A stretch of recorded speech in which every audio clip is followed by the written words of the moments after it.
Muy bien, vamos a iniciar el segundo módulo de fundamentos básicos de la ingeniería eléctrica, el cual está constituido por las magnitudes básicas que se encuentran o se ejercen dentro de un circuito eléctrico. Dentro de estas magnitudes eléctricas podemos denominar que son todas aquellas propiedades físicas de la electricidad que podemos medir. En consecuencia, o podemos conocer su valor y utilizarlas en varias aplicaciones. En este caso, nuestra aplicación principal es el fluido, o mejor dicho, la aplicación de un fluido que ejerce dentro de un circuito, es decir, todos aquellos fenómenos que se producen dentro de estas poseen propiedades físicas las cuales son aplicadas e interactúan para ejercer algún tipo de logro. En este caso, en los circuitos eléctricos que mayormente conocemos hoy en día, se utilizan para cumplir ciertas funciones dependiendo del dispositivo eléctrico que cumplamos. Podemos dar un ejemplo que existen aparatos que son guiados por propiedades como los que les voy a nombrar en el siguiente módulo, como es la tensión o voltaje, la intensidad de corriente o la corriente, la resistencia y la potencia. A continuación, en el siguiente módulo analizaremos cada una de ellas, siendo lo más preciso posible. A lo que se quiere llegar es que las magnitudes de todos estos fenómenos dependen directamente a los dispositivos con los cuales interactuamos hoy en día. Es decir, existen cargadores de teléfonos que son movilizados, por así decirlo, directamente con tensión. Obviamente, para generar tensión se crea una corriente, y para que se cree una corriente debe haber un conductor que posee una resistencia para que ésta pueda fluir de la manera en la cual se efectúan en los aparatos electrónicos. Y obviamente esto va a estar ejercido por una diferencia potencial, la cual denominamos tensión, y esta genera una potencia la cual recorre una fuerza que está explícita dentro de todos estos componentes. Muy bien, iniciemos entonces con la primera magnitud básica de este módulo. Muy bien, en la siguiente lámina hablamos de lo que es la corriente eléctrica o intensidad de corriente eléctrica. Lo primero que nos encontramos es aquella que se produce por el desplazamiento de las cargas de un material. Ciertamente, cuando hablamos directamente de lo que es la corriente, nos referimos a aquel fenómeno que resulta de la propiedad que tienen todos los cuerpos cargados eléctricamente y de neutralizar la carga que contienen. Si a través de cualquier material conductor se pone en contacto a un cuerpo cargado positivamente con otro cargado negativamente, digamos que el exceso de electrones donde éste se encuentra presente provocará una corriente de electrones, un fluido de corriente, a través del conductor, que es el medio donde se produce este fenómeno, hacia el cuerpo de la carga negativa. Muy bien. Se define también como la variación de carga por unidad de tiempo en la sección transversal de un conductor. Fíjense que en la ecuación de abajo podemos apreciar la nomenclatura I, mejor dicho, el símbolo I, que significa intensidad, es igual a la variación o a la derivada de la carga con respecto al tiempo, derivada de Q sobre dt. Eso produce la unidad de A. Eso quiere decir que la variación, como les he explicado en los módulos anteriores, la variación de un punto de la carga positiva a la carga negativa va a producir lo que hemos mencionado a inicio del módulo, y esto va a estar correlacionado a función del tiempo, y esto se mide en la unidad A, que significa ampere o amperaje. Muy bien, entre las características principales tenemos una diferencia de voltaje que genera una fuerza eléctrica. Muy bien, aquí hacemos alusión a lo que es el voltaje. Y este voltaje, esta diferencia de potencia, genera una fuerza eléctrica, que es lo que estamos mencionando. Obviamente, al fluir una corriente, se va a fluir con una magnitud o un módulo, dependiendo en valor numérico. Este valor va a ser mayor la corriente. Aquí les voy a dar un tip muy importante, que lo veremos también en los siguientes módulos. Cuando hablamos de que la corriente es proporcional al voltaje, es decir, a mayor voltaje se genera mayor corriente. Por los momentos tengamos esa noción básica, prosigamos. Cuando hablamos de cargas ligadas o dieléctricos o aislantes, hablamos de tipos de materiales que hacen que se dificulte este fluido de electrones, esta corriente. Cuando hablamos de un aislante es el antónimo de un conductor, es aquel tipo de material que obstruye el paso de la corriente. Sí, fíjense que en este punto voy a hacer énfasis en algo muy importante. Realmente la palabra aislante es un término relativo, porque realmente cualquier material es un conductor. Sé que esto va en contra de muchos conceptos al cual ustedes han sido muy orientados cuando hablamos de por lo menos materiales como el plástico, la madera. Sin embargo, es relativo, señores, porque si yo ejerzo, supongamos un rayo. Ustedes no sé si han observado o apreciado que cuando cae un rayo en un árbol, realmente, y se queman las hojas, realmente eso puede suceder. Y ahí, ¿qué está pasando? Está habiendo una conducción y se está produciendo un fluido o una corriente eléctrica. Entonces el aislante, conocemos la madera, pasa a ser conductor. O se le puede aplicar una gran cantidad de fuerza o magnitud de voltaje a un plástico y realmente va a pasar a ser conductor. Todo eso va a depender de las propiedades del material. A eso es lo que me refiero. Realmente cualquier material es conductor. El término aislante es un término relativo, algo que les quede bien claro. Muy bien. Esas son pequeñas observaciones que hay que tener muy en cuenta. Realmente sé que existen personas que manejan el término aislante, como se los acabo de decir, pero como les digo, realmente toda propiedad material tiene su límite, su exceso de límite, como en química el punto de ebullición es tanto. Los materiales también proceden eso. Claro, hay materiales que son más sensibles, como es el metal, que es un buen conductor. Entonces realmente, en conclusión, existen buenos conductores y malos conductores. Entre los malos conductores podemos decir que están los aislantes. Bueno, para cerrar ese punto que es muy importante, procedamos. La reorientación de las cargas, eso va a depender, señores, hacia dónde va a estar dirigido. Yo siempre les he mencionado que una corriente eléctrica va dirigida en un mismo sentido, en una misma dirección, dependiendo del conductor, en un solo canal. Entonces, cuando hablamos de reorientación, es que si se ejerce un voltaje de un punto A a punto B, si en el punto B existe mayor concentración de voltaje, la corriente va a estar dirigida hacia ese polo o mayor resistencia. Veámoslo de este modo: si en un punto B existe una resistencia, un elemento que se resiste al paso de la corriente más pequeño que el del punto A, la corriente va a estar redirigida hacia el lugar donde existe menos resistencia. Ok.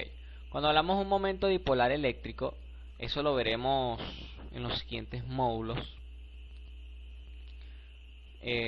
Por el momento no quiero tocar ese punto, se los menciono porque es importante recalcarlo. Sin embargo, es un tema muy importante que lo tocaré después. Cuando nos mencionamos a que disminuye el campo en el interior, nos referimos a que cuando tenemos un campo el cual está concentrado en una parte externa, y en la parte externa se encuentra en propiedades, ¿cómo mencionarlo? En propiedades de conductividad alta, se produce bastante pérdida en lo que es el campo interior. Por eso es que abajo se coloca no hay paso de corriente. Es decir, que la corriente va a escoger el camino de menor resistividad. Cuando hablamos cambio de ruptura entre masa, es porque la propiedad del material, en este caso el conductor, empieza a perder propiedades de su material y se empieza a crear una relación de voltaje-masa. Es decir, que el conductor, en el medio donde se produce esta corriente, va a perder propiedades, y con referente a eso se va a perder un fluido de electrones, como puede que ser de manera a perder conductividad, como también puede ser a manera de que genere mayor resistividad al paso de la corriente. Ok, cuando hablamos de cargas libres en los conductores y generación de corriente, con lo cual está muy correlacionado, hablamos de que todo elemento pasivo, el cual lo veremos en los siguientes módulos, genera una corriente dependiendo de la magnitud en la que se genera esta. Dependiendo de las cargas libres del conductor, esta irá reorientada o orientada a una dirección fija dependiendo de las propiedades de la corriente que ésta mantenga.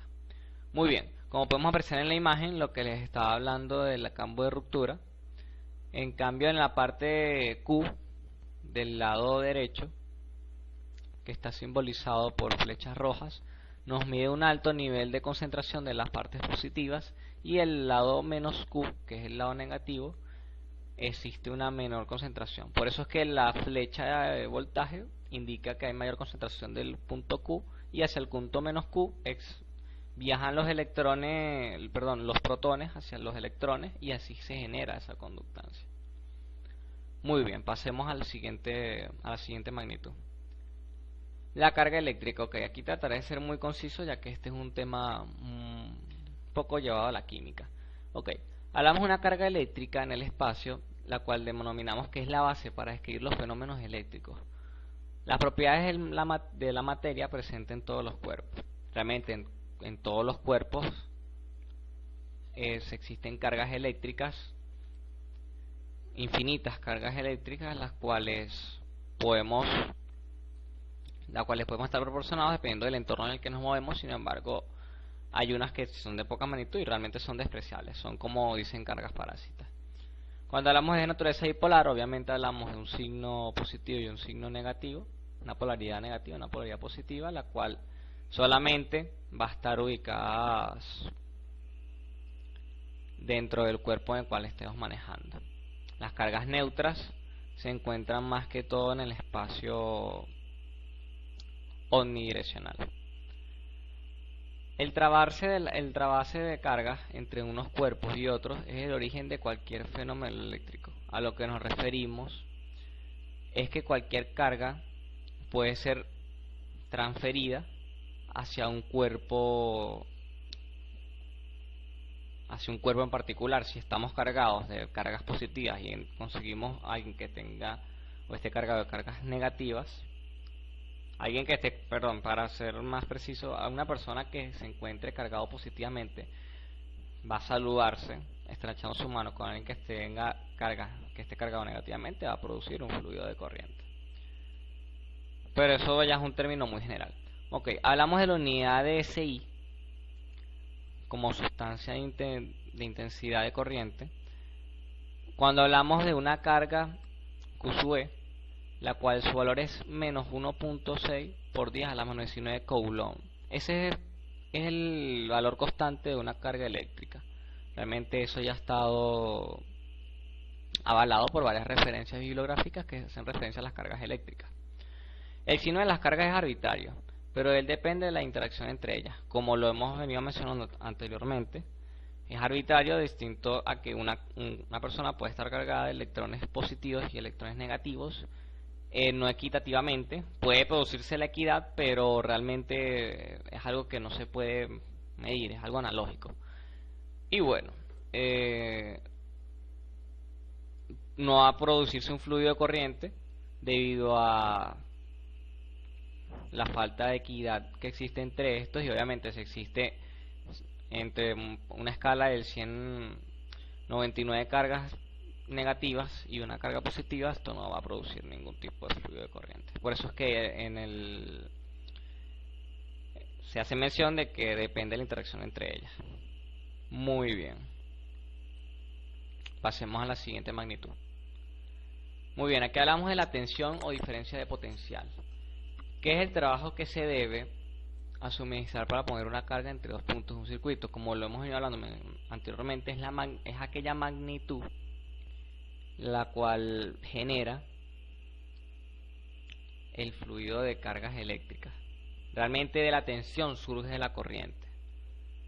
De manera aplicada, la diferencia de potencial entre dos puntos de un circuito no es nada más que la tensión eléctrica o voltaje existente entre dos puntos, como se estaba mencionando ahí. El trabajo de U a B, es decir, un voltaje U desde un punto A menos un voltaje B, se crea la diferencia de potencial entre A y B.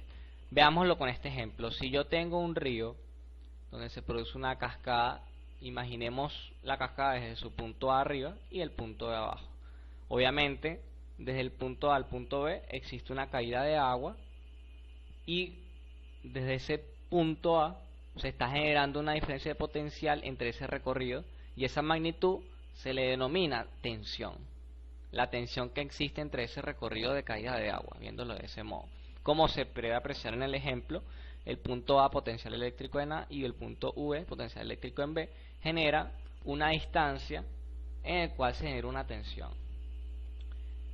Viéndolo desde el punto de vista práctico, el voltaje AB, que existe, que es como les estaba explicando, un voltaje del punto A al punto B es mayor a 0, entonces desde A está mayor a potencial que B. Muy bien. A pesar de que en A a B las cargas pierden energía. Obviamente cuando se genera energía desde un punto A a punto B también se pierde simultáneamente dependiendo de la magnitud de esta.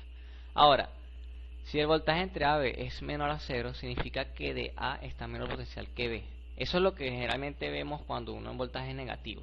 Lo que se está refiriendo es que desde un punto el voltaje está yendo en otro sentido, entonces la referencia estaría mal. Sería entonces mejor decir que el voltaje de B a A, es decir, en vez de ser B, en este caso como está representado con U, de U a B debería estar representado de V a. ¿Se entiende esa parte? Realmente es una simbología que se puede apreciar de manera práctica, pero realmente el razonamiento lógico es muy sencillo. Cuando dice que de A está menor potencial que B, a pesar de que A y B las cargas ganan energía, es decir, que es inversamente proporcional esta relación. Si tengo mayor potencial en B, A, desde el punto de vista de A gano energía, pero desde el punto de vista de B lo pierdo. Eso es lo que se quiere referir, esa parte de tensión. Debemos señalar que la tensión entre dos puntos puede presentar un valor y polaridad constante o no. Es decir, como les he estado diciendo, realmente no existen tensiones negativas, es lo que les quiero referir.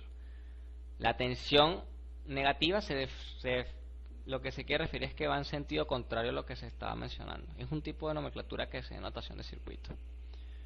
Pero bueno, realmente cuando hablamos en matemática pura, hablamos de un valor absoluto, va muy referido a esto. Les invito a que a nivel matemático también tengan conocimiento de este contenido. Pasemos a la siguiente magnitud básica.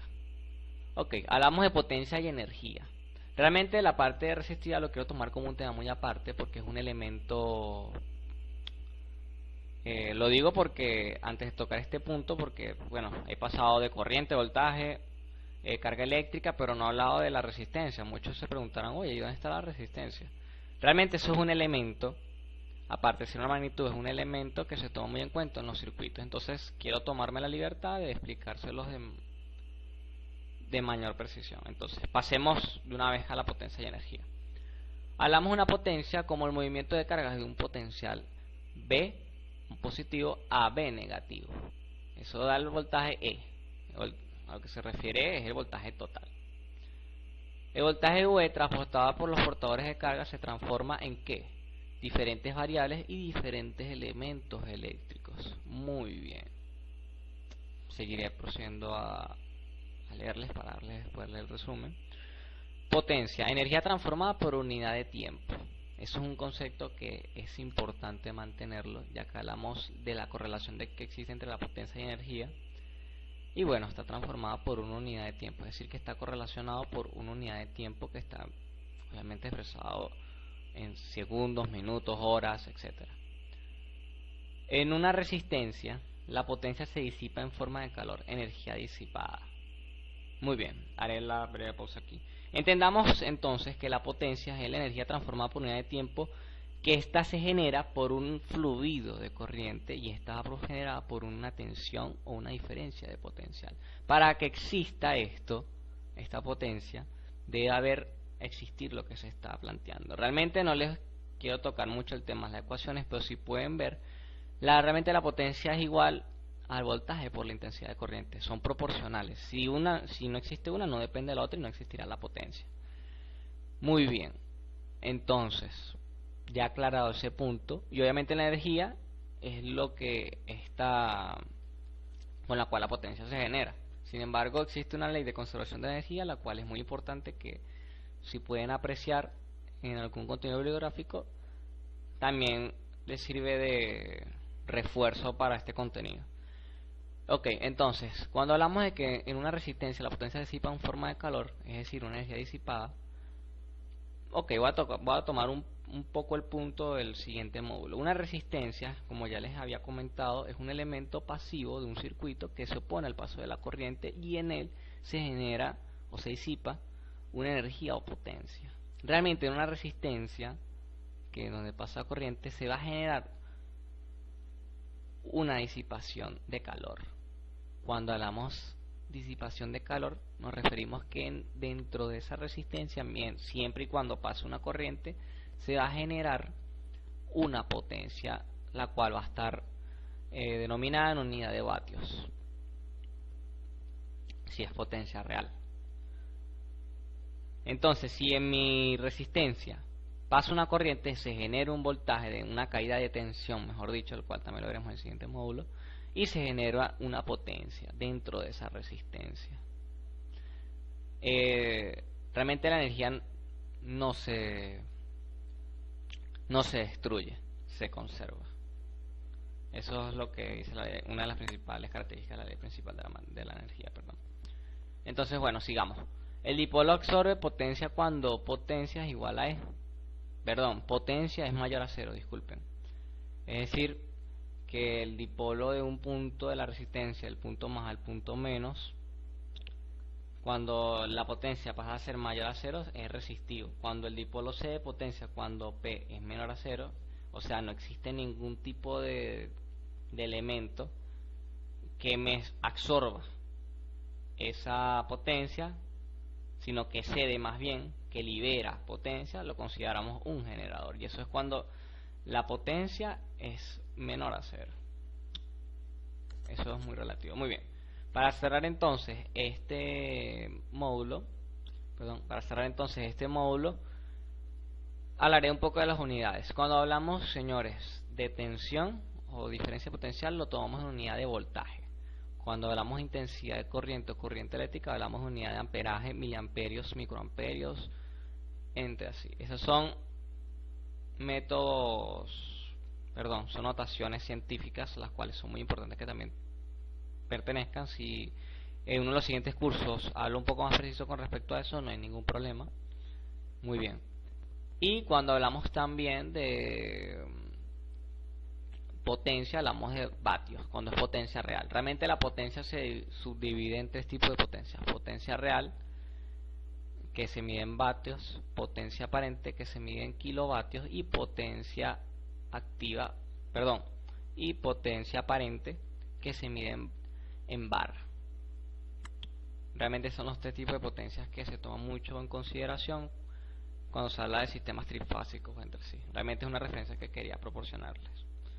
Entonces, muy bien. Con eso podemos concluir este módulo. Pasemos al siguiente módulo. Espero que se haya aclarado todo. Pasemos al siguiente módulo.